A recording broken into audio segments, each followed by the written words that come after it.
Bonjour et bienvenue sur MPC Lycée.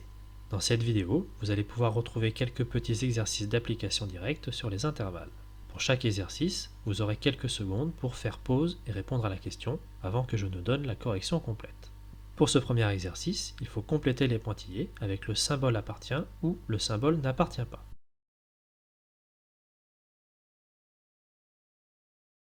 Pour cela, il faut vérifier si le nombre est compris ou non entre les bornes inférieures et supérieures de l'intervalle donné. Ainsi, 3 appartient à l'intervalle -5, 4, 2 tiers n'appartient pas à l'intervalle -4, -1, pi appartient à l'intervalle moins l'infini 5, -1 n'appartient pas à l'intervalle 2 plus l'infini, 0 appartient à l'intervalle fermé 0,7 et 0 n'appartient pas à l'intervalle ouvert 0,7. Dans le deuxième exercice, il faut donner l'intervalle correspondant à l'encadrement donné, puis le construire sur la droite des réels.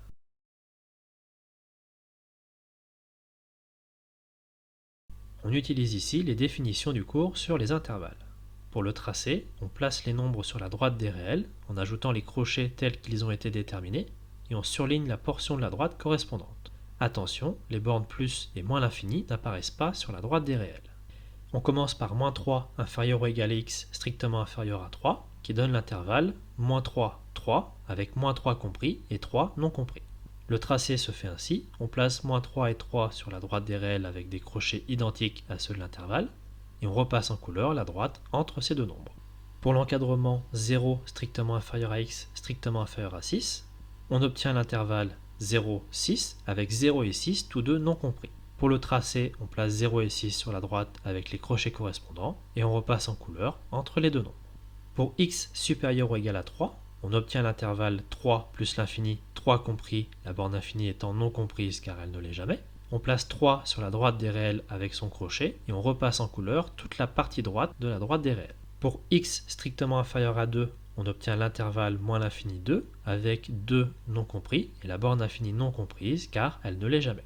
On place 2 sur la droite des réels avec son crochet et on repasse en couleur toute la partie gauche de la droite des réels.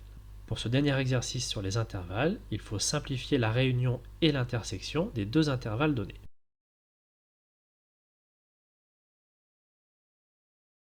On commence par placer chacun des deux intervalles sur la droite des réels avec des couleurs différentes en appliquant la méthode de l'exercice précédent.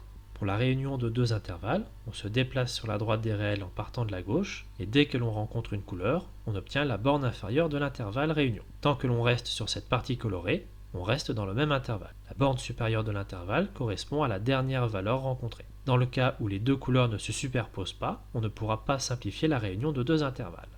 Pour l'intersection, il faut regarder la portion de la droite des réels sur laquelle les deux couleurs sont présentes. La première valeur pour laquelle les deux couleurs se superposent correspondra à la borne inférieure de l'intersection et la dernière à sa borne supérieure. Dans le cas où il n'y a pas de superposition des couleurs, l'intersection correspond à l'ensemble vide. En appliquant ces règles, on obtient A union B qui donne l'intervalle -3, 6, -3 et 6 compris. Et pour l'intersection, l'intervalle -1, 5. -1 non compris, 5 compris. Pour C union D, on obtient l'intervalle moins l'infini plus l'infini, correspondant à l'ensemble des réels. Et pour C inter D, on obtient l'intervalle -3, 2 avec -3 et 2, tous deux non compris. Pour les intervalles E et F, la réunion ne peut pas être simplifiée. On garde donc l'écriture avec le symbole union, -3, 0, union 2, 5, et l'intersection correspondra à l'ensemble vide. Voilà, c'est tout pour cette vidéo d'exercice corrigé. N'hésitez pas à vous abonner, à laisser des commentaires et à poser des questions. A bientôt sur MPC Lycée.